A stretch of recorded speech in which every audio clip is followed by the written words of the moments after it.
You're listening to the Back Home Network, presented by Homefield Apparel.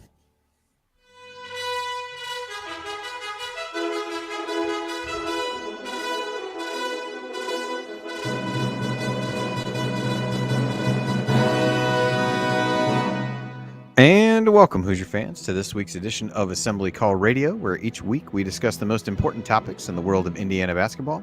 This is our 305th edition of Assembly Call Radio and our 962nd episode overall of the Assembly Call, recorded on the evening of August 24th, 2023. I'm your host, Andy Bottoms. And let's begin this edition of the Assembly Call how we begin every edition of the Assembly Call, and that is with our Hoosier Proud banner moment. And Indiana is the national champion. When it comes down, Indiana will be champion. Smart takes the shot. The Hoosiers have won the national championship.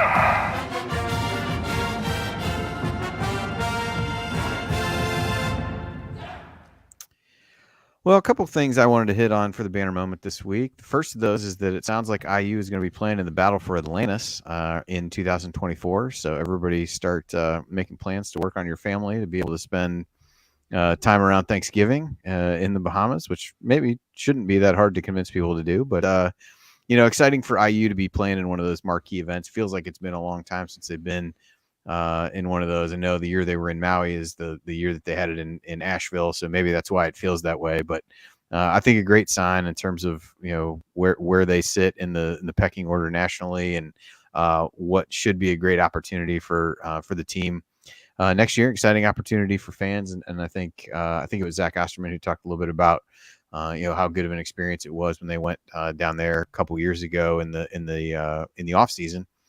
So a good opportunity for that. And one of the benefits he called out was that you're not dealing with the time zones and some of the challenges that you have of going to Maui. Not that going to Maui is a bad thing by any stretch, but exciting opportunity for the program and for the team there. And the other thing I wanted to hit on, we'll touch on this a bit more briefly, but our friends over at the Hoosier Ticket Project had their annual giving blitz yesterday on the 23rd. They're obviously still accepting donations. It's not too late if you want to be able to give to that, but just a great organization. As I wrote yesterday, it made me think about my dad and the great memories that we had of going there. And the Hoosier Ticket Project is great because it gives people who may not be able to give, get that opportunity for themselves. It gives them the chance to go and make those memories and build fans and things like that. And just a absolutely great organization. So glad to, as a show, be supportive of everything that they do. And so certainly would encourage you, if you want to learn more about them, go check that out, HoosierTicketProject.org.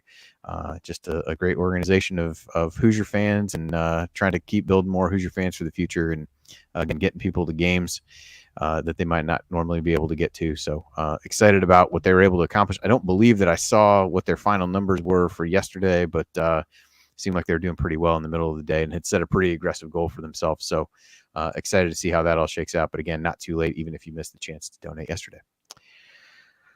All right, so now to introduce my co-host for the week. Jared and Ryan are both off, but here with me, he's a longtime high school basketball coach in the state of Indiana, the second best bracketologist on the Assembly Call, which really shows you that I'll just read damn near anything that is on here. I would never say that about Coach by any stretch. It's true. And a man who knows how to celebrate an epic win over your rival. And with that, it's the coach. He remembers the days when a movie cost $1. Heaven help you if you ever decide to pop your collar. Play hard, but remember, fake hustle is a crime. He's the coach and it's Tonsoni time. Coach, what's on your mind this week? These summer sessions and summer shows are kind of tough as we pile on until we start getting some basketball to talk about. But a couple things you brought up, the battle for Atlantis, and I feel the same way, Andy. It's just nice to see Indiana in with 7 quality opponents, and you're going to see 3 games back to back. And the battle for Atlantis has always been one that I've tried to watch. One as a college basketball fan, but also as a just a bracketologist and wanting to see some basketball. It's a unique thing in the ballroom, and I wish I could go. I'm going to put that on my schedule to see if I can schedule some time to go. I think that's just, again, another signal, as you said, the program moving in the right direction, and that's a positive. Also, very interested in a couple of new walk-ons. We'll talk about them coming up. I think it's interesting that they're still wanting to build some guard depth, which I think speaks to some of the keys for Indiana basketball. More, and we'll talk again. More practice probably than anything. If they're getting some playing time, we have some bigger issues with Indiana basketball. But it's nice to see players wanting to come to Indiana and play at Indiana. So it's for an off week, it's pretty good. Football is right around the corner. College football starts up this weekend. If you're into NFL fantasy football, you're doing some drafting or at least preparing for the drafts. It's a fun time to be a college sports fan, a pro sports fan. Everything starts getting going again. So I'm looking forward to a lot of evenings and days of football and basketball. Absolutely. All right. Well, here's what we've got ahead this week on the show. We'll talk Hoosier Headlines. Actually, quite a few. We've touched on a couple of them. We'll dig into those a little bit more.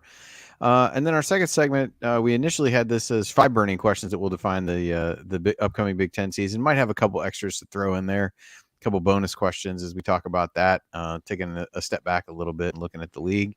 And then we'll answer your questions in our mailbag to close things out as we always do. So all of that is coming up this week on Assembly Call Radio.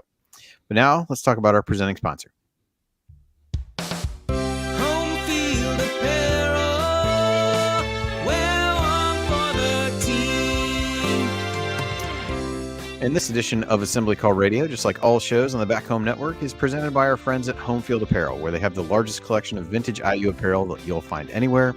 And it's not just IU. Home Field has something for fans and grads of pretty much every school with unique vintage logos for all of them. No matter what you buy, you know it'll be comfortable and the colors will last through many washings. Plus, you're supporting an Indiana-based company that came up through the Kelley School of Business. And what can be better than that? Home Field has a lot of great things going on this time of year. To go back to the Giving Blitz, they came out with a couple different shirts for the Hoosier Ticket Project, and all of the profits from those will go directly to the Hoosier Ticket Project. So another way to support them and get some comfortable clothes at the same time. Also rolling out a series of bomber jackets of different schools as the college football season gets close. And then I believe the IU football bundle, I don't know what that entails, is unveiled this weekend. So lots of great IU stuff. I've got my IU soccer shirt that I just got from them not very long ago on this evening as the soccer season kicks off. The part that I watched before we came on here, IU was dominating possession, had been unable to score, and in checking Twitter now, looks like they fell behind, but quickly have tied it back up. So ranked number 2 in the country, exciting things on the pitch for the soccer team. And if it ever feels like I'm not living on the surface of the sun here, perhaps I'll try on the new oval hoodie, the IU oval hoodie that I got. But putting a hoodie on right now feels like the absolute last thing I should be doing given the temperatures. But anyway, if you go to Home Field Apparel and use our promo code HOME23, you can get 15% off your first order. That's promo code HOME23 for 15% off. Once again, that website is homefieldapparel.com. Wear one for the team. Really supremely timed ad read as I ad-libbed and ended just as the music did. I couldn't do that. That was I couldn't well do that done. if I couldn't do that if I tried though. So just if anybody thinks I'm really that good, we all know otherwise. But anyway, Coach, as we get into Hoosier Headlines, I'm going to hit the first what you talked about. So a couple walk-ons were announced this week. One is Jordan Rayford, who's a transfer from Air Force. His name had come up earlier in the offseason, I feel like. 6'5", coming off a shoulder surgery. Offers from Maine and Old Dominion coming out of high school, and then Jackson Creel, who's a JUCO transfer, also 6'5", shot nearly 36% from 3 a season ago. You know, as you look at these guys, I think what you said is correct, Coach. That probably from a standpoint of you find them playing major minutes over the course of the season.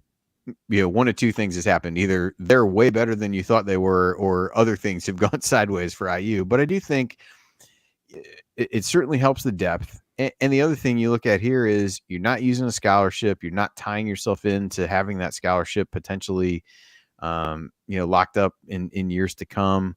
And so really no downside of these from an IU perspective. And you get a guy who at least has D1 experience in the Mountain West, and another guy who's shown some ability to shoot the ball at the JUCO level. So I think it helps in practice. I think gives you maybe some other answers in an area where there are the most question marks on this team as you start to look at that way. And so really no downside, a couple interesting additions to the program. But any additional thoughts about anything you've read about those guys that intrigues you or that you feel like people should know? Well, I just think, again, it speaks to Indiana's recruiting, I guess, schedule or what's their priority. They're getting guys with length. You have guards at 6'5" in Rayford and Creel. You have guys who can shoot the basketball. And just like you said, it was late in the roster building, roster construction for this year, but you got guys that if you had to in a foul trouble situation or something for 2 or 3 minutes are capable of playing good basketball. There are good walk-ons throughout college basketball. These kids can play, but they might not be at the level of obviously Big Ten basketball players. But when they come in, one, it's just good in practice. Anytime you can elevate your backups, your walk-ons, and get good talent into practice, that just makes your starters and your subs better, and it allows you to play some first unit against second unit type stuff. It gives some flexibility to Coach Woodson in a practice. And the other thing is, you got Ja'Kai Newton with the injury and had a procedure to fix the old injury or whatever has happened, and he's likely to be out for some time. We don't know how long. But the guard position is not as deep as the front line, Mr. Obvious here, and you just never know when something might happen. But I think it speaks volumes when people want to come play at Indiana. You had Peyton Sparks, the Walker kid, knowing he's going to have a backup role coming to play for Indiana. I think they just keep being signs of how Coach Woodson is that general manager. Jared and I have talked about that overseer of the program that I think we really needed. And I don't know that we needed an Indiana guy to do that, but this Indiana guy is really doing a great job, and that might have been the case of what we're doing is getting that program in the right shape. And, there's an interesting question at the end of the about Coach Woodson, but he is doing everything to make sure that we stay relevant even when you lose 4 starters and 2 guys to the NBA. We're talking relevancy of a top Big Ten team. Most bracketologists have them, if they do preseason bracketology, likely to be in the tournament. That sometimes doesn't happen when you lose 4 starters and 2 guys to the NBA. So this is just another piece. It's a small one. And if they earn playing time, that's great. But I think, we just don't know with our guards, other than Trey Galloway, what Trey Galloway is going to bring. We got questions at the point guard. We got a freshman backup point guard. You got 2 sophomores that we think are going to be really good. We just don't know when. So the more numbers give you more solutions if you have to go that direction. Yeah, you talked about, kind of trying to sometimes news being hard to come by as we hit the offseason. Well, September's news is going to be dominated by a lot of recruiting visits. There's pretty much at least a couple guys every weekend. Inside the Hall did a nice job of laying out who all is coming when. But the first weekend, Labor Day weekend, Jalen Harrelson, Malachi Moreno coming in. Then the following weekend is the one I know everybody's got circled with Derek Queen and Liam McNeely. Austin Swartz coming in on the 15th, Braylon Mullins on the 19th, and then the 23rd, Trent Sisley and Alex Alston. So just a lot of key targets coming in during that timepiece during that time frame for IU as they look to try to build out players in the next couple classes. There's some 2024s and 2025s within that group, but a lot of guys they've put time into already, and so. Be interesting to see. I know you tend to view this a lot like I do. It's easy to get excited about these guys, but don't put too much stock into it till at least they get on campus and ideally sign. So be interesting to see. There'll be a lot of news on that front over the course of September. You've also got I touched on this earlier in IU in the battle for Atlantis in 2024. Other teams in that field include Arizona, Gonzaga, Louisville, Creighton, West Virginia, Oklahoma, and Davidson. So a lot of really quality programs in there. So exciting, again, as we mentioned, to be part of that. And then you mentioned Mike Woodson. He gets $1 million raise now at $4.2 million per season, which is really just part of the same 6-year deal that he signed originally So puts him up at the third highest paid coach in the Big Ten, at least according to the numbers that Jared had here. I think most people would not probably pick who's right below him in the pecking order.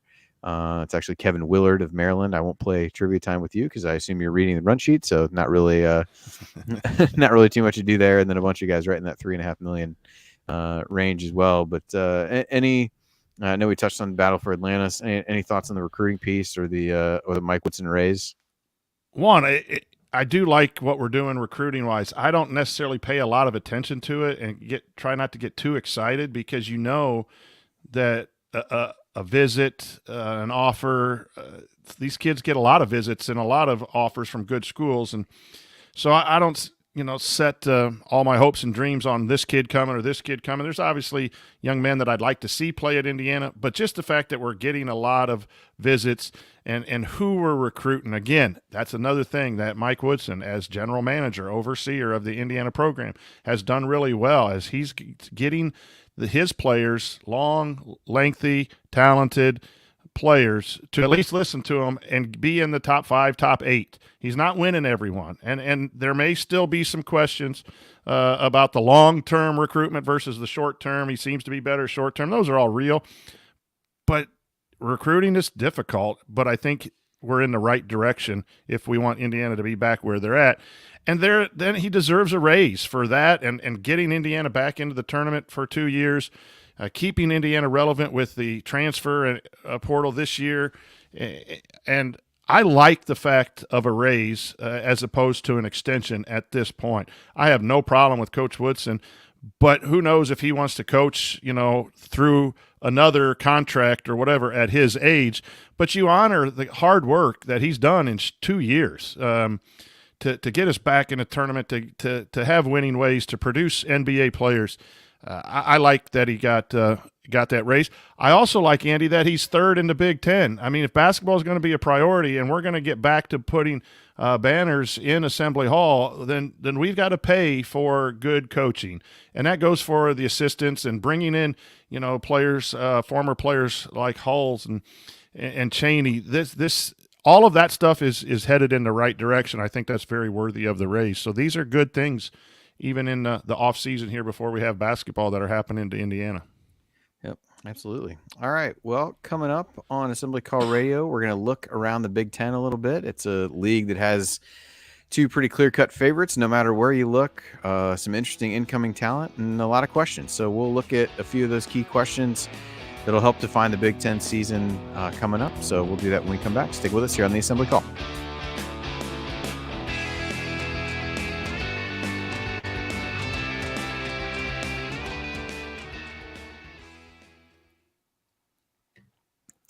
All right, welcome everybody.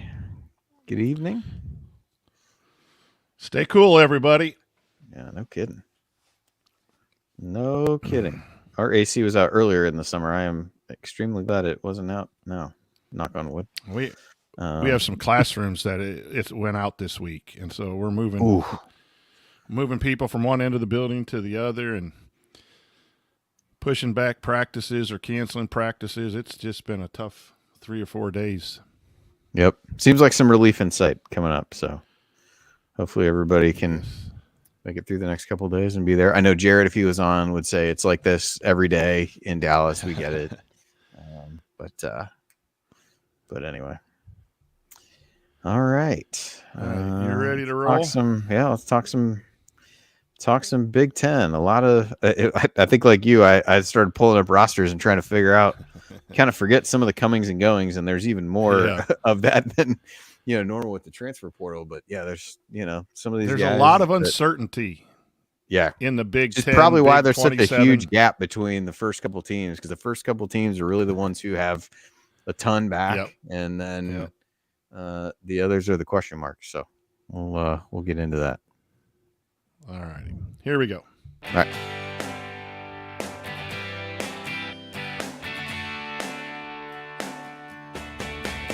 What's going on? It's Christian Wofford. What's the only thing better than an epic buzzer beater? Celebrating it with friends afterwards. Join my guys Jared, Andy, Ryan, and Coach on the Assembly Call after every IU game. Go Hoosiers.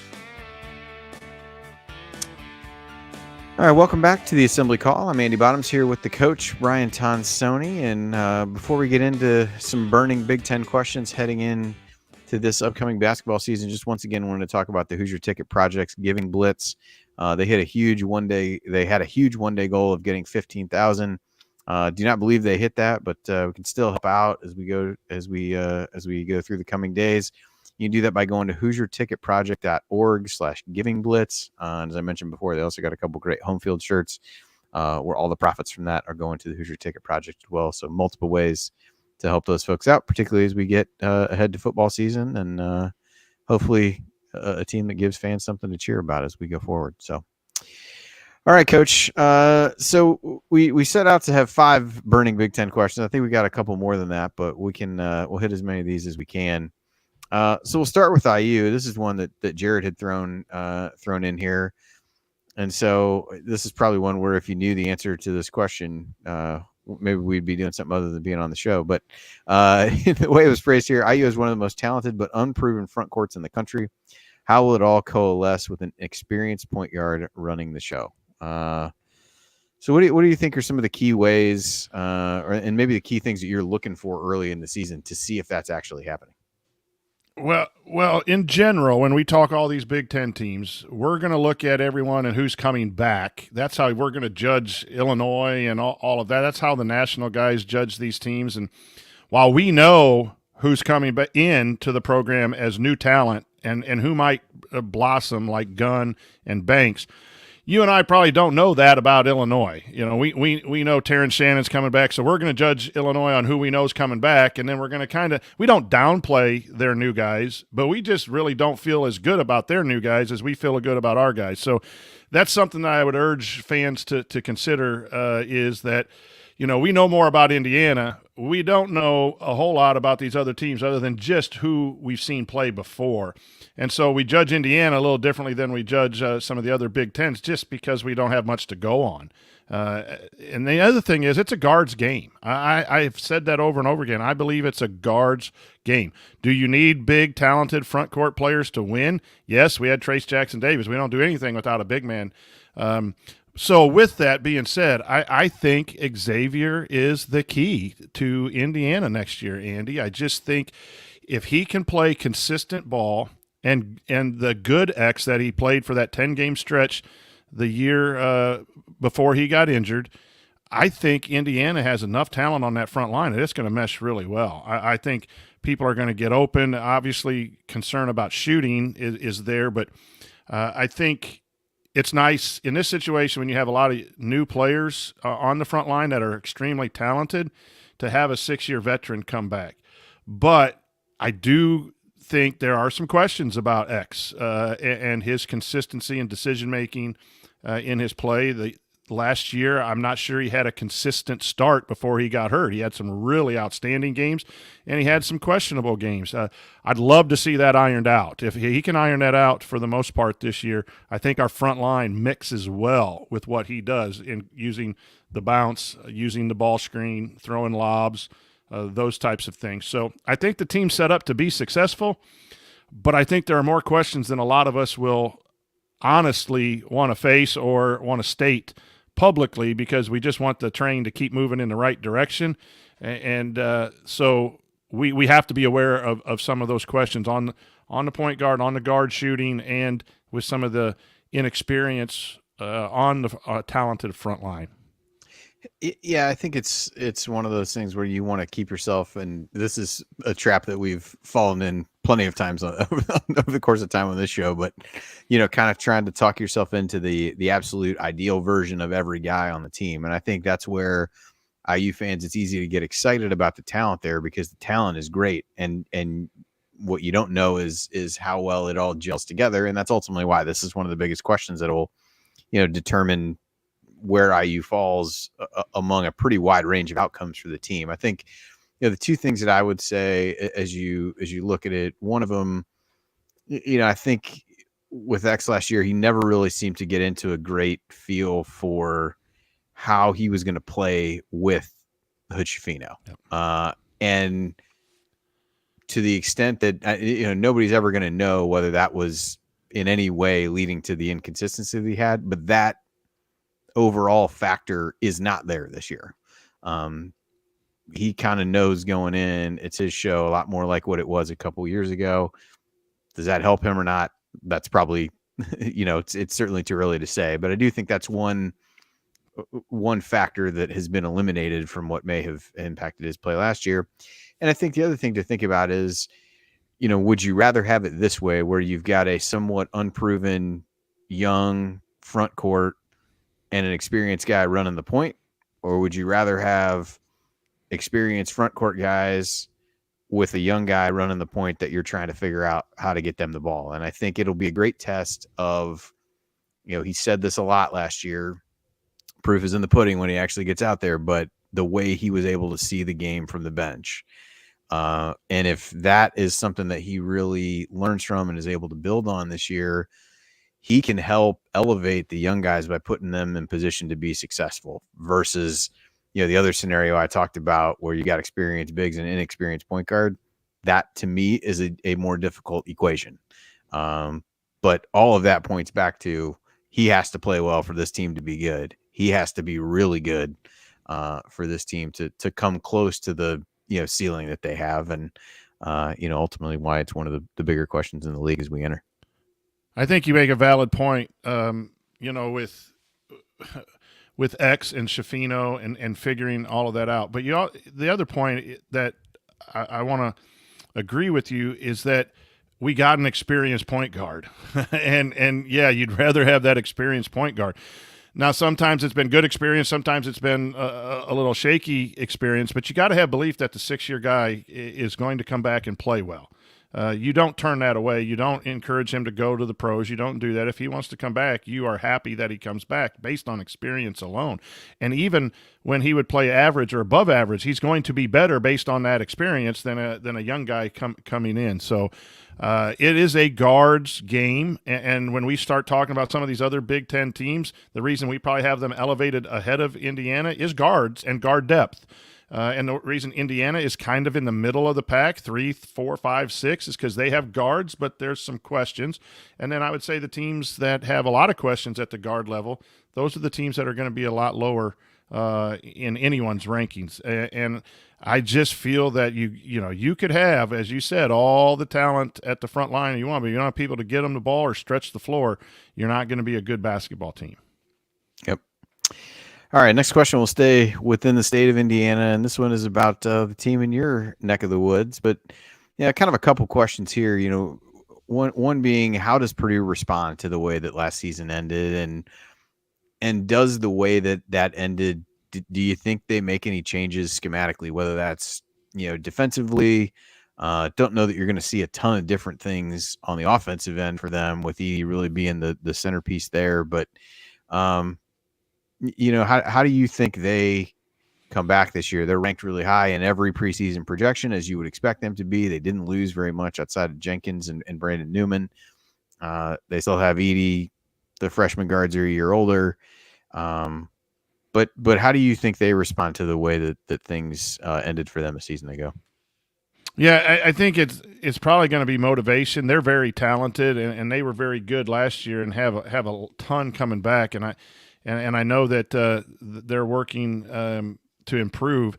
I think you'll see a slight change schematically to try to play a little more up-paced. They have to. That's part of the reason they got beat by the 16th seed is that, they just got out-quicked. And the sad thing is you have an asset like Zach Edey, you got to use him. But when you have an asset that has some limitations that Edey does, he only can play in certain spots at the post, and he does it very well, and he offensive rebounds like crazy. And then you have to play drop coverage with him. I don't see him improving enough on the ball screen, and so people can take advantage of that drop coverage just like Shafino did. And we had the little Chicago action handoff to Galloway in the game in Bloomington, and Shafino had that same action. How do you not play an asset like Edey? And I don't know if you can really play up-tempo an awful lot with Edey in the game. But you have some guys that when you take Edey out aren't going to be as, quote, dominant on the size. But Trey Kaufman-Wren has had a good off summer from what I hear. My son has worked him out at his summer place of employment. and I had a chance to watch him work out. I think he's going to be okay. So I think Purdue is going to have to try to change something, and it might be giving Edey a little bit more minutes off, and maybe changing things up inside a game. I don't know, but yeah, it's a difficult situation for Coach Painter and Purdue. But they're going to win a lot of games while they're trying to figure it out. Whether they can advance in the tournament is probably the bigger question. Yep, I agree. All right, we'll kind of stay toward the top of the standings. Purdue and Michigan State, based on anything that you look at, Torvik, they're the top two teams. Thinking what Alex did on Inside the Hall, they were the top two teams. And then there's kind of a drop-off. I think in large part, as we talk about a league with a lot of unknowns, you've got those two teams where known commodities from a coaching perspective. Neither team really lost anybody, or significant pieces from what they had a year ago. And in the case of Michigan State, they bring in a really strong recruiting class. So, the question for me, Coach, more at a league level is, who is the third best team? It feels like those two, then a big drop off. But, as you slot it right now, or as you've looked over rosters a little bit, who do you think fits into that potential third best team in the league category? Yeah, it's interesting because you're going to elevate Maryland and Wisconsin due to the vast number of players coming back. You have Illinois with some talented players coming back, but a huge question mark at point guard. So, when I go to the criteria that I mentioned at the beginning, you look at who's coming back, and then you look at point guard. I know a lot of people have Illinois in that spot. I don't see that without a point guard establishing itself. And so they have this Gibbs Lawhorn kid who is from the Lafayette area originally. I saw him when he was in middle school growing up, really talented, but 6'1". If he can be a dominant point guard, then Illinois. But I'm going to say Maryland because of the young, Jameer Young is the point guard. Very quick, very athletic. I thought he played really well for most of the year, and then you got Scott back, and I think you have some good talent back. And Maryland under Willard surprised some people last year, so I see them similar to Indiana under Woodson in year one, under Woodson in year two, taking a little step ahead and getting in that top four. If I were to predict on what little knowledge I have, I'm going to say Maryland. Wisconsin, Andy, is in the same boat, but their system, Hepburn and Wall, very talented, Season, very talented kids, but that system keeps everyone in a ball game, right? They don't have that talent to just outplay people, and so for years they've had the ability to win games with that system, and I see that continuing. But I think the talent level of the Big Ten individually has, risen. That I don't know that I see, even with everyone coming back. Hepburn wasn't as good as everyone thought last year. And Wall, I think, took a step back. Esiason can flat out shoot the ball, but I don't see Wisconsin being in the top four. I'd go Maryland, Illinois, Indiana, and then start talking some other programs, I think. Yeah, I mean, it feels to me, I think if I look at, I'm trying to think what I looked at earlier, the top 25 and one that Gary Parrish does, I think Illinois was the only other team outside of Purdue and Michigan State that was in that top 25, or I guess top 26 as it were. But I think they got questions, and we'll talk a little bit more about them here in a couple minutes. I think that the teams that feel intriguing there are two of the ones you mentioned in terms of Maryland and Wisconsin. And I think, when you look at that, I tend to lean Maryland between the two. You've got Jameer Young as a point guard who was really successful as he transferred, I think, from Charlotte, and was able to integrate pretty well into things there. You've got Dante Scott, who's been there forever. Julian Reese gives you some versatility on the inside. The thing with them is there's a lot of turnover. They got a couple top 100 guys coming in. They got some transfers, including Jordan Geronimo.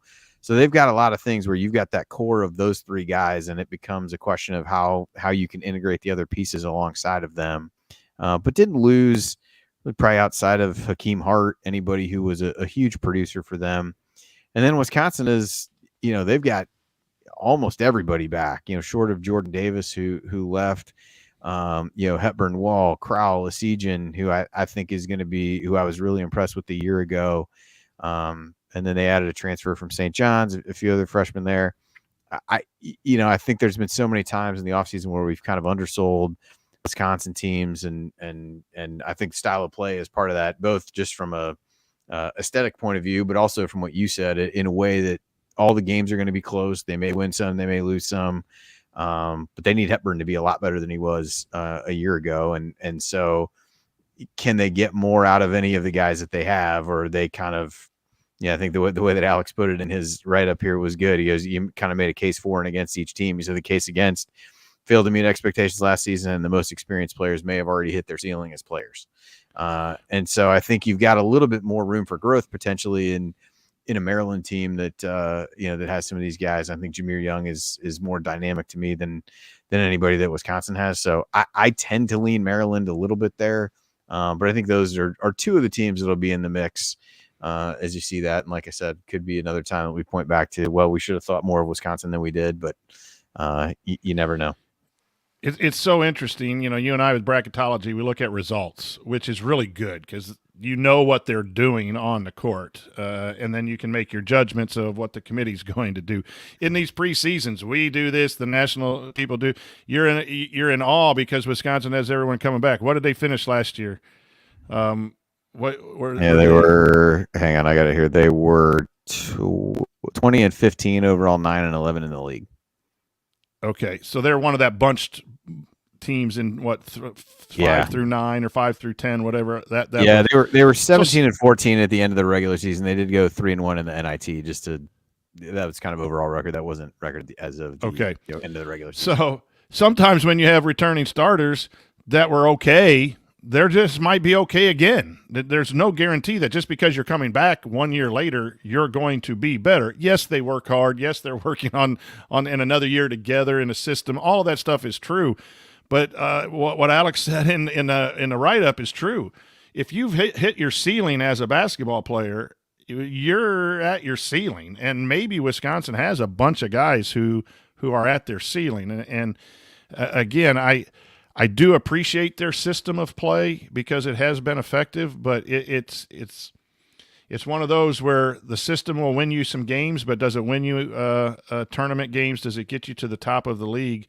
It might get you the top 4. Wisconsin's done that a lot, but I think Wisconsin is middle of the pack at best would be my guess.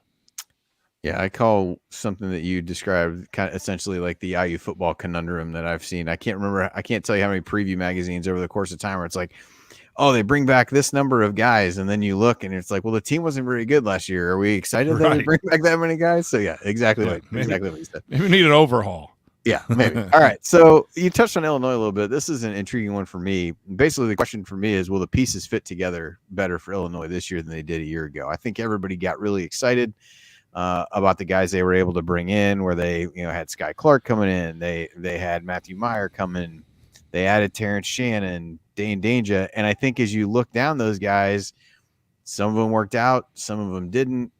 They were a bit up and down, and never really seemed like that team gelled all that well. And so now you look at them, they still have Coleman Hawkins, who decided to return. Terrence Shannon is back, Danger is back. And a couple young guys who played well at times, and Ty Rogers and Sincere Harris are there. So you've got them. You lose Mayer, you lose, Clark left middle of the season. They lost Jaden Epps, who I thought had played well over the course of the season. RJ Melendez left, who was, played big minutes, but they've got, additional transfers. They've, they got somebody from Southern Illinois and Utah Valley and Oregon, another top 100 guy. So they're still trying to fit guys around essentially Shannon, Coleman Hawkins, and Danger at this point. And so, ultimately for them, you've had a lot of roster turnover again. It didn't work very well a year ago, or it didn't work very well consistently. And so does the mix of players that you've managed to assemble this year, if you're Brad Underwood, work out better than it did a year ago? And I think, you can pin some of that on different guys, and maybe Meyer was a guy who looked for his own shot first. But I also think when you look at some of the decision making of Coleman Hawkins at times, was a bit questionable, and you really struggle to have a Shannon is not a true point guard in that scenario. So a really good returning player, but you have to figure out who's going to be your point guard to circle back to our conversation on IU. So, how do you see the Illini being able to answer that question? And does anything lead you in the direction one way or another that maybe this team is a better recipe than the one a year ago? Yeah, I think everyone had them highly ranked last year, and they faltered. And then I think what could happen this year is everyone's thinking because of their lack of guard play that they're going to be middle of the road, and I think they could surprise. I think they had chemistry issues, and I'm a big Coach Underwood fan, but he's tough to play for. And in this day and age, he's a throwback.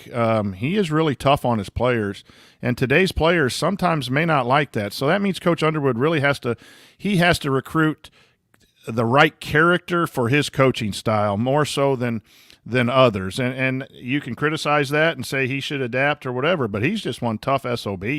I mean, I'll never forget my son was manager in Indiana State. They went over for a close scrimmage, and he called me on the way back. He said, "Dad, whoa, holy cow, this new coach at Illinois is absolutely crazy." I like that because when I've been around him at media events and listened to him talk, I think he really cares about his players, but man, he is tough. And so I think the last couple of years he's had squads that didn't respond to his coaching, especially at the guards and the Clark leaving, and I don't think Meyer that worked out. So there have been some decisions there. So I think they have a chance talent-wise, but again, to me, going back to the criteria, guard play, I can't rank them in the top 4 or 5 necessarily. That's why I'd have Maryland, and then, I think it's Indiana, then maybe Illinois, because the guards question. I just think you have to have guards. Illinois didn't last year and had talent and was middle of the road, 8-9 seed or whatever they were in the tournament. I said again, unless a point guard established itself. And that's where we talk about Xavier Johnson. We're in better spot because at least we know what we have in a 6-year veteran, which is in a lot better position than Illinois.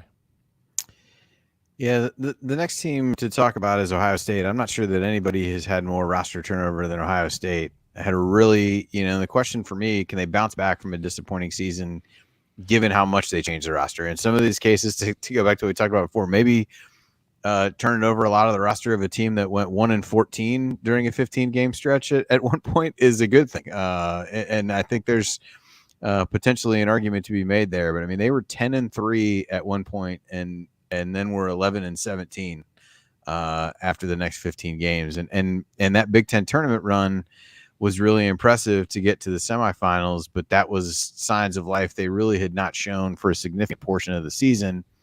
And so you lose Bryce Sensabaugh, who goes to the NBA draft. You lose Justice Suing. Sean McNeil, played minutes for them. They've got, I think, maybe not the best recruiting class in the Big Ten. That's probably Michigan State, but they've got 3 top 50 guys coming in. A couple transfers to get Jamison Battle from Minnesota, who we all know, Bonner from Baylor, a couple in-conference transfers, even got somebody from Penn State after the coaching change there. So, for a team that was pretty disappointing, they've got a decent nucleus with Zed Key, Bruce Thornton back. Roddy Gale played really well toward the end of the season. But man, it was a rough year for them. And with that much roster turnover, is that a means to really bounce back in what was, by far Chris Holtman's worst year from a Big Ten standpoint since he's been there, at least from a record point of view. So as you look at them, I feel like that's the question with a lot of these Big Ten teams. I think that's why there's so much of a gap between the Purdue and Michigan State and everybody else, because a lot of the questions are kind of the same. But a team that's going to be really heavily reliant on freshmen, can a team like that is coming off of a year where you didn't win a lot of games, is that a possible thing where Chris Holtman is a good enough coach to really turn things around and really shoot them back up the standings in the league? Yeah, this is a team that as we evaluate them, we don't know how well their talent supposedly fits in. They may have a Mbako. They may have, someone who transferred in that we know and believe is going to be really good. And we just don't read about Ohio State much until the season gets started and we start seeing them play. The thing that you have to be concerned with is anytime you overturn a roster this much is how quickly do you get cohesion with the basketball team offensively and defensively to do what Coach Holtman does. I believe Coach Holtman is good enough to do that, and other squads in the NCAA have put freshmen out there and competed at a high level. But usually those are your blue bloods who get 5 stars and that, and I don't know what the level of talent is. I was just looking – I had it called up, and I was just looking at the thumbnail pictures of the players, and I hardly recognize anyone. Jamison Battle, I got that. And Thornton is a nice piece there for Ohio State as well. But you never count out a team that has some ability. I think Ohio State has ability because Holtman and Ohio State name and the recruiting class is pretty solid. We knew Sensabaugh from Indiana's recruitment, but we didn't know he was going to be that good. The year before, Ohio State had a freshman, I forget his name, really pop, that no one was really counting on. So I think Ohio State has shown that they've brought in freshmen, and they've had 1 or 2 that have really played above what a lot of people who may not be paying attention to Ohio State has done. So, again, I think they're middle of the pack, 7, 8, 9. Based on just the criteria. I don't know a whole lot of people coming back, and guard play. Those are why I would have them lower. But I don't discount Coach Holtman or any coach in the Big Ten for what it's worth. Yeah. Next question I've got is, how does Northwestern, or can Northwestern, sustain their success from a year ago? So they really were one of the surprises of the league, certainly one of the surprises in a positive way, finishing 12-8, getting back to the NCAA tournament for the second time under Chris Collins. But last time they did that, things dropped off dramatically the following year and stayed there for a while. They're just not a program who has seen multi-year, back-to-back years of success, and I think Boo Buie is arguably one of the better point guards in the league. I don't think that's arguable, but one of the better point guards in the league. That always helps, as we talked about before.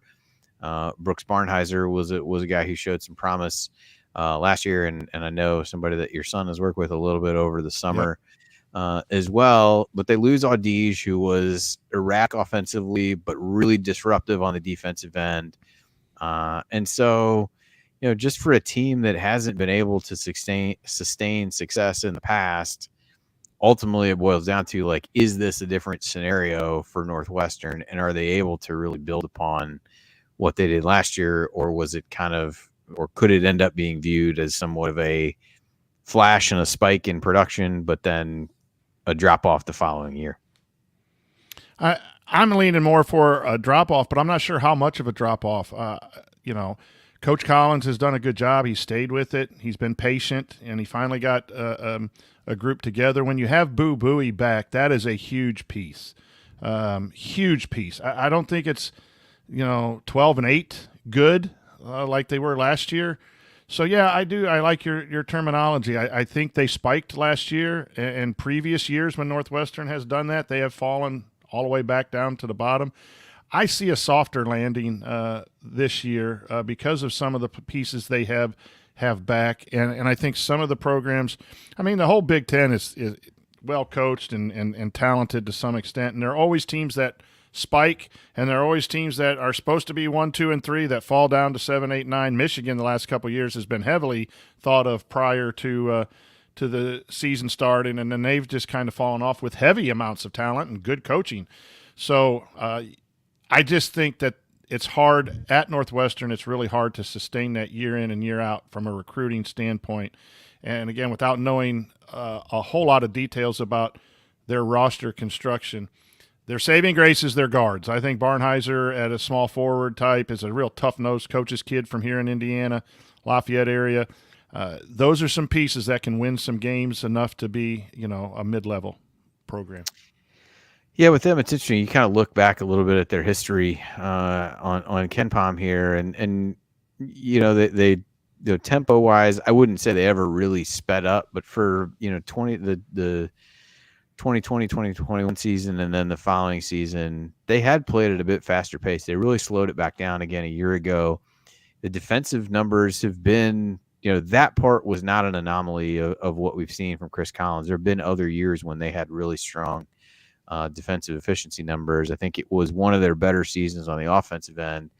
And there's an argument to be made that without a guy like Audige, who was very streaky, not very efficient, maybe the offense doesn't take a huge hit in that scenario. But it is a lot to try to figure out who you're going to get points from outside of Boo Buie. And if the defense was really your calling card and you lose the best defender off that team, how do you navigate that situation as well? So an interesting one for sure. And then, we couldn't get out of here without a question about Fran or Fran's team, that is. So Iowa is out of Murray's at this point, unless there's another one that's coming up that I just don't know about. But who do you see as the go-to guy for them and a team that well documented is an offense first outfit, and the Murrays have really carried them here over these last couple years. And you also lose Connor McCaffrey, who was a big part of their program. Rebraka, big guy inside, as well as Aaron Eulis and things like that. So a lot of turnover for them. So who becomes the next guy to somehow keep them toward the top of the offensive rankings, because they're going to have to be, because I don't think the defensive switch is flipping anytime soon. So everyone knows my love of Fran McCaffrey. I don't know who the next guy is, but for years we didn't know who the next guy was going to be, and all of a sudden what Coach McCaffrey does really well is develop players. They come out of nowhere. We knew Murray last year because he was an understudy to his brother, but even the older Murray, we weren't, going into his freshman year, we weren't saying he's automatically going to be something. And Garza before that for 2 years was just a big center, and then next thing you know was an offensive juggernaut. You have to credit Fran, and yes, this is true. The sun hasn't gotten to me. The excess heat has not gotten to me. Coach, but you have to credit dehydrated, Fran. but all right. Yeah, that he allows people to be free on offense, which I think a lot of more coaches need to do. They need to free up their guys, put them in positions, put them in sets to be able to attack. And I think what you see is most Iowa players overachieve on the offensive end. When you look at them, you don't think great offensive players, but they score in the 90s because they're confident, and he gives them confidence to go play the game offensively. Defensively, yeah, that's where defensively, and then all his technicals and his attitude, that's part of my disdain for the guy. But I think he develops his players really well. And so I'm not sure about the roster at all, but I'm sure there's someone on there that'll be their leading scorer and give fits to everyone in the Big Ten that someone's not thinking about. Do you have the roster right there? I did not pull that up. I pulled up almost everyone else on our run sheet, but I did not pick Iowa. It feels like Peyton Sandfort's the most likely guy to step into a more prominent offensive role. His brother is a top 100 recruit who's there as a freshman. But even if you look at what he did last year, he was streaky as well. I think had a really good game against IU, maybe one or maybe both games, quite honestly. But shoots it shot a ton of threes, shot 172 threes, almost the most on the team for them, despite only playing about half of the minutes. But was relatively efficient, has shown some flashes of being a good shooter. So it feels like he's going to be a guy they have to count on to take more of that offensive load. Tony Perkins, I know he had a really good game in the game at IU, but not necessarily an explosive scorer. So they have questions, but I think like you said, he finds ways to put guys in position. So I do think they're one that's going to probably fall a bit in the league. They have more questions than most, but I just couldn't escape the chance to get a Fran related question in here for you. So, you gotta find some good in everyone. Even Fran has some good things, This is true. So, all right. Well, lots more questions than that, I'm sure, but that some of the biggest ones that we can see coming into the season. So we'll take a quick break, and then when we come back on Assembly Call Radio, it is mailbag time, and we got a great bunch of questions, and so we'll answer those and then call it a night. So stick with us here on the Assembly Call.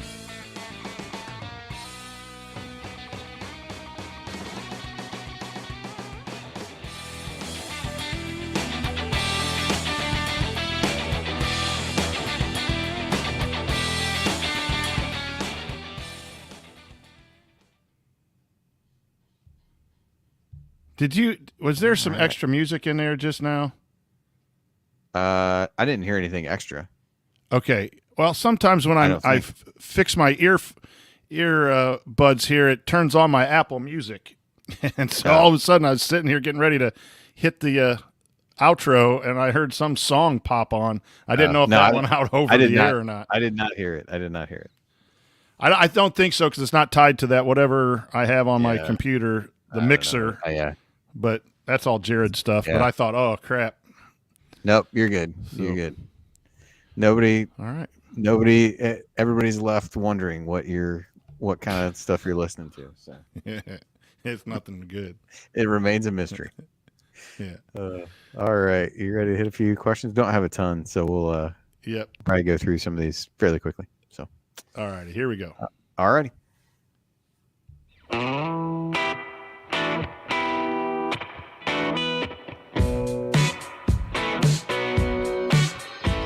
Hi, this is James Blackman Jr. I never miss an open three, and I never miss an episode of the Assembly Call. Go Hoosiers. All right, welcome back to the Assembly Call. I'm Andy Bottoms here with the coach, Brian Tonsoni, and it is now time for our mailbag. Most of these questions were submitted via our private IU basketball discussion community, which you can learn more about and join at assemblycall.com/community. So the first one comes from, who knows who this could be? Calvert fan in Frisco 40. As you reflect on your bracketology performance in previous seasons, what adjustments or improvements will you be looking to make this season? Andy, I thought our group had a really good year last year. I think we had our second highest score ever. And so we were in the 6-7 years we've been doing it. I thought we did a good job last year. Now, a lot of people scored high, and so our ranking was in somewhere in the middle or wherever it was. And that's a discussion for another time. But, we're now at a point where we're just competing against ourselves, or we go compare ourselves to you or some of the CBS guys, and that's what we do as a group. Because it's just bracketology's gotten so big and so many people are looking at things and doing things. It's going to take a real incredible effort to be in the top 10 going forward. So, but I thought we did a fantastic job. I thought our group was really good, had several good meetings. But the one thing that we always want to adjust is making sure that towards the end that we don't make too many changes based on one result.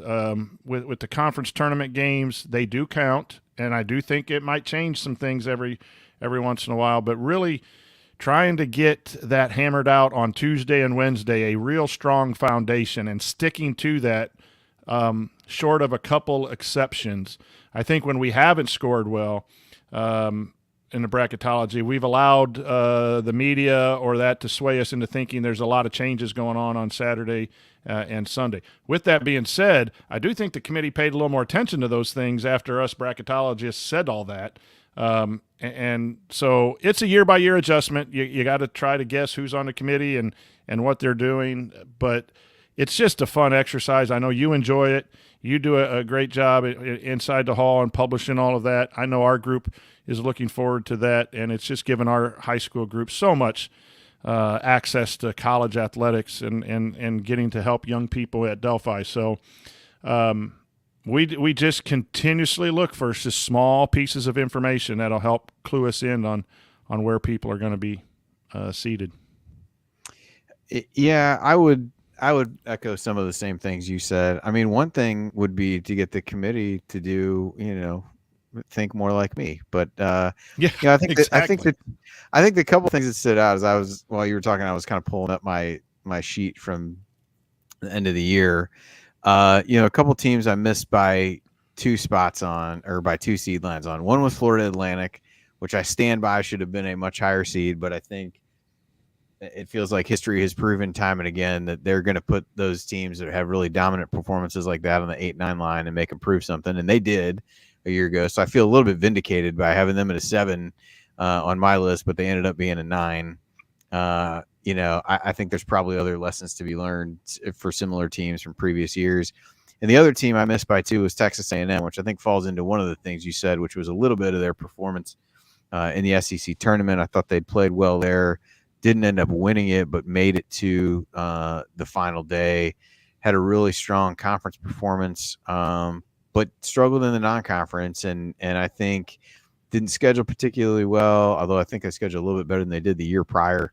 So probably a lesson to be learned on that. And the other thing, I don't know if this was I don't know that I have these from enough years back, but of the teams I missed where I was a seed line higher than what the committee did, a disproportionate number of them were Big Ten teams, and I'm not sure what exactly that means, but I was a higher one seed higher on Michigan State, Maryland, Iowa, and Illinois. I don't know if that is just a function of that just suggests I need to watch less Big Ten basketball, which would probably be a good thing for my overall well-being. But I do think it is harder. Again, I run into that with IU a lot, where I feel like I might be a little bit lower on them sometimes than other people, because it's a little bit what we were talking about with the Big Ten, right? Like you're more familiar with IU or other teams in the league because of doing this and just generally area of the country we live in and all those kinds of things. And I think it sometimes you might think more about these teams because you've watched so many games of theirs, but you need to try to figure out a way to take a step back a little bit and figure out, is that how other people would perceive this team, or am I maybe too close to the situation to really get an accurate read on it? I don't think I noticed that before when I did that, but it was interesting that was a common theme. Was about half the teams I missed by one seed line too high were Big Ten teams. So that probably says something. I should change something. Pretty soon, we're going to be across the country with 28. Well, yeah, who knows? Yeah, Big Ten, then I'll take away. Yeah, it'll take away any of that issue of being, too much information about the Big Ten. Absolutely. Throw in the fact that some of the games are going to be starting so late, I won't even be able to stay up and watch, so I won't be able to know as much about the team. So it's a win. From Terrence Harper, we talked a little bit about this earlier. Do you think the new walk-ons will see any time on the floor this season? I think we touched on that a little bit, but I think certainly in some of the bye games, I think they'll get some potential opportunities there. I think, as we said before, outside of injuries, I don't think you'll see them a great deal unless they really show something either extremely strong defensively or really are shooting it well. I think are the two paths to now. If they can do both those things, and maybe we'll both be proven wrong in terms of how much they'll play. But the guy from Air Force also coming back off of missing a year with surgery, so you don't really know. Take him a little bit while to work his way back. But any other thoughts on playing time for those guys as you look ahead to the season? Yeah, and this is no offense to those guys, but even preferred walk-ons are preferred walk-ons. The scholarship guys are better, and you're going to go through your scholarship guys first, and then if they do practice well and improve, you might give them a scholarship. But if you play a guy like that, that means one of your scholarships or two of your scholarships guys has not improved and is not capable of playing at the Big Ten, which isn't good. So, I'm proud that those guys are Indiana. I'd like to see them in some of those bye games or in some situations where there's blowouts. And if they earn it, there have been cases in college basketball where walk-ons have come in and really, is it Rayford or Radford? I think it's Rayford. Rayford. There's a guy who played in the Mountain West and had a year off. That's a guy who you could see potentially getting to a level of playing because he was a D1 player before. It's not just a really good high school player that is coming and passing up a D2 or D3 or NAIA to go to a Division I school and walk on and do that. That's a high-level walk-on. But I just don't see major minutes unless something has not worked out and with the perimeters in the Indiana program currently. Yep. All right, next one from Peter Weisenbach. Coach Woodson isn't going to coach forever. Who are some internal candidates you would love to see being the head coach someday? He said, personally, I would love to see Jordy take over. And externally, who are some other under-the-radar candidates with Indiana connections other than the obvious in Dusty May and Michael Lewis? Well, Peter, I think you just named the next Indiana coach all there. I feel like he took he definitely took some of the what would be the more popular options for sure.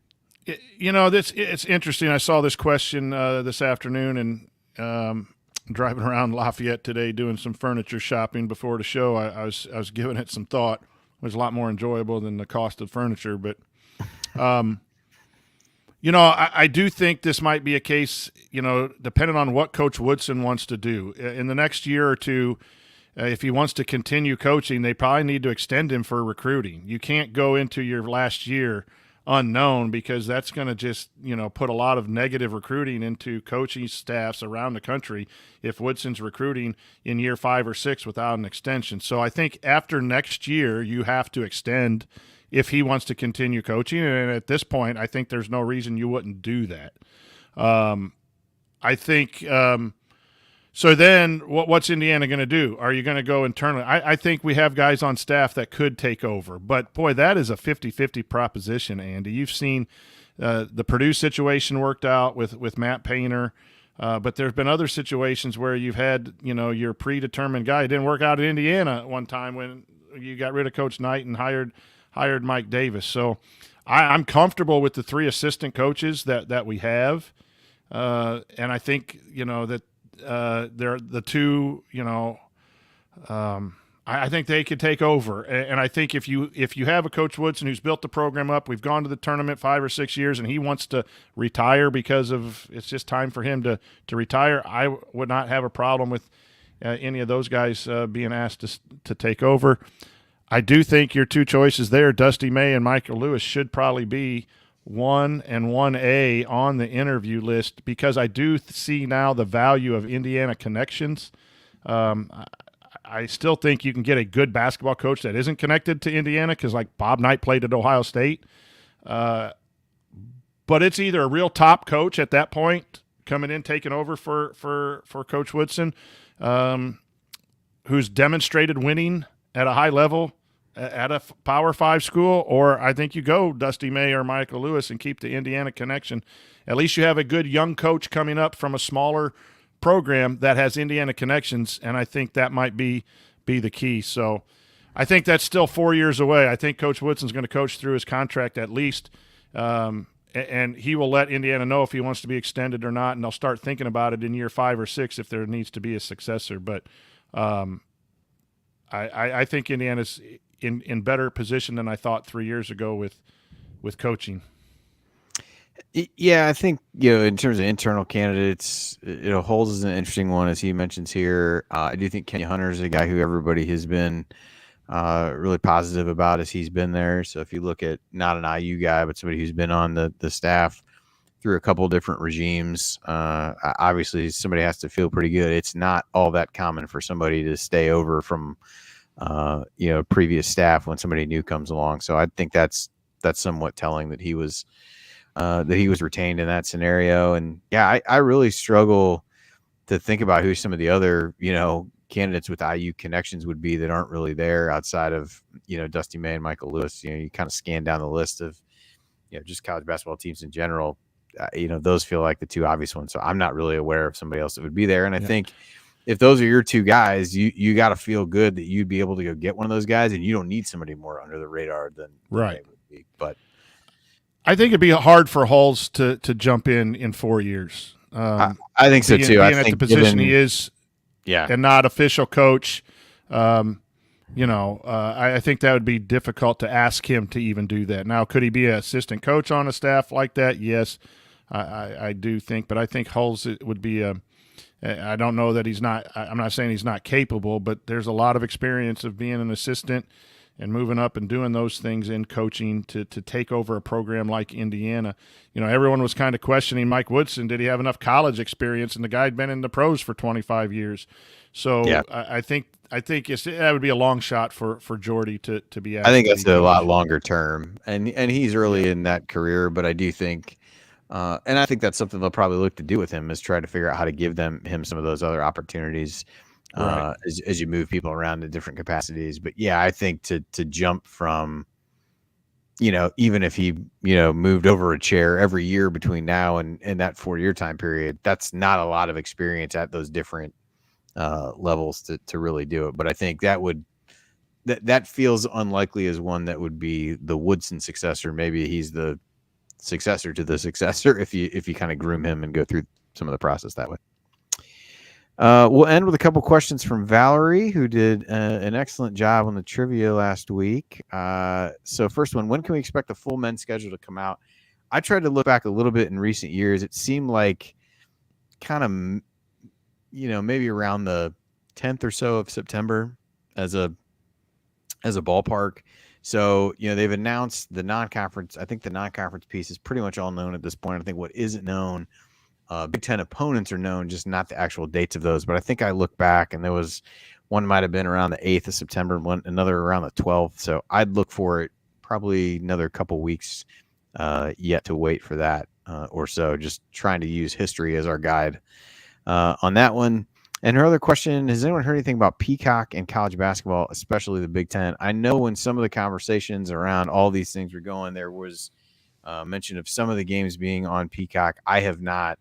And maybe that's something that becomes more clear when the schedule comes out in terms of what they have and how many they'll carry and, what you need to pony up for another subscription. I don't know, Coach, if you have seen or heard anything about that. It seemed like a relatively minimal number of games would be there, at least initially, but I think the schedule release will probably inform a little bit of what we need to know there from a viewing standpoint.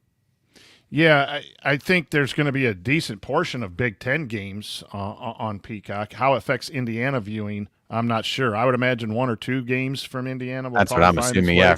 That's what I would guess. Peacock would be my guess. And I think right now it's either $4.99 or $5.99 a month maybe, and I don't know. I don't know. That's one of the ones I don't have, so I really don't look forward to having to try to figure out, remember another password and stuff like that. And I know everyone has their different. I finally cut the cord from DirecTV in January. I upped my internet so I could have good Wi-Fi for a change, and it's been awesome. But like I'm running this show right now, and I'm running 3 smart TVs down here in my basement with different games and not having a glitch. So if you do ever want to go to streaming on smart TVs or Roku or Fire Sticks, just upgrade your internet. I ended up saving totally $100 and some cutting the cord and having these extra subscriptions. So it is a pain in the butt to get subscribed, and with all the stuff, I understand that. But I found a way to save about $115 and have Peacock, have some of these other Apple TV as well as stuff, and I absolutely am mad at myself that I didn't go to streaming earlier. So, it is possible to do that, as frustrating as it may seem. And so, I guess it's $5.99. Brian Toohey said $5.99. Just went up. Again, it does add up. But dang, DirecTV was robbing me blind, and I finally realized it, Andy. So yeah, I mean, you didn't enjoy you can the teach an old dog new tricks. Yeah, the song and dance where you just had to call and complain to try to get a new deal. Yeah, I did that a few years even before you did, but yeah, that was somewhat tiresome to go through all that. So when you call to cancel, now they have the deal. Oh yeah, exactly. That was exactly what I said when I did it. I go, well, it would be great if you're like, oh, you've been a valued customer for X amount of time. And I'm like, well, it'd be great if I was so valued that you would just give me a good deal instead of having me have to fake like I'm going to go someplace else just to try to get you to give me a better deal. But that's neither here nor there. Valerie, it makes a great point. You really do have to, in order to fully enjoy streaming, you have to have really, really good internet if it's available in your area. We upgraded to a cable. We now have, our town has been in fiber. We might be going to that too, but it's been night and day since January when I upgrade. Got rid of my landline for final. Got rid of my landline, changed internet providers, changed TV, and saved $115. So there you go. Pretty good. Lots of IU on Peacock. Absolutely. All right. Well, I think that'll do it for questions. For all right, I got to get out of here, folks. Appreciate those. And that will do it for us on this week's episode of the Assembly Call. So if you want to see us do the show live, you can join us at assemblycall.com on Thursday nights for the live broadcast of our Assembly Call radio recording. Thanks to Bob Thompson for producing our music, and thanks to John Ringer of rigdesign.com for designing our logos. And thank you for listening. Until then, take it from me, Yogi Ferrell. Keep your elbows in and your eyes on the rim. And go Hoosiers.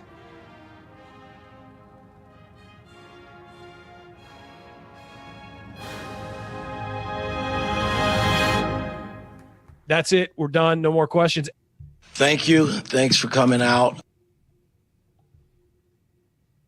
All right. Well, Good job. Good talking with you again, Andy. Good show. You too. Yeah.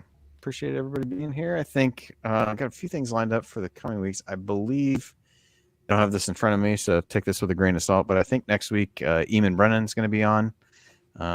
So be interesting to get his perspective. I know I enjoyed him being on Podcast on the Brink a month or so ago with Alex and talking about his new venture and perspective on IU. Ryan was quick to remind us that he worked with Eamon at the IDS, so always the possibility to potentially pry some embarrassing Ryan stories out, which should really be enough to get anybody to tune in, and we'll go from there. So I think Jared's got a couple other guests working for the coming weeks after that, but I forget what they are, quite honestly. They've slipped my mind, so we'll just we'll roll them out as they come, but should be good next week for sure. Absolutely. So, we're getting closer. Right. Absolutely. Little closer. So all right, well, Coach, enjoy your weekend, enjoy your continued furniture shopping. Absolutely. Both from a cost perspective and a when you can actually receive said furniture perspective. That's always a good time. So here's how bad we are, Andy. We went tonight. We found a couch we really like. Come home and found out is a little bit too big for our living room. So the one we were thinking of we were going to end up with is now totally gone out the window after 3 hours of 4 different stores. We had dinner. We talked about it. We pros and cons and all of that, and then we find out we're back to square one. That sounds about right. Wait, the good news is that you actually looked first and that you didn't get it delivered and then figure out that it wouldn't fit. So while not ideal to have to change direction, it could be worse if you were to make the wrong decision. So anyway, all right. Well, thanks everybody. We'll be back next week, and hope everybody stays cool, and we will talk soon. Good night. All right. Thanks, Coach.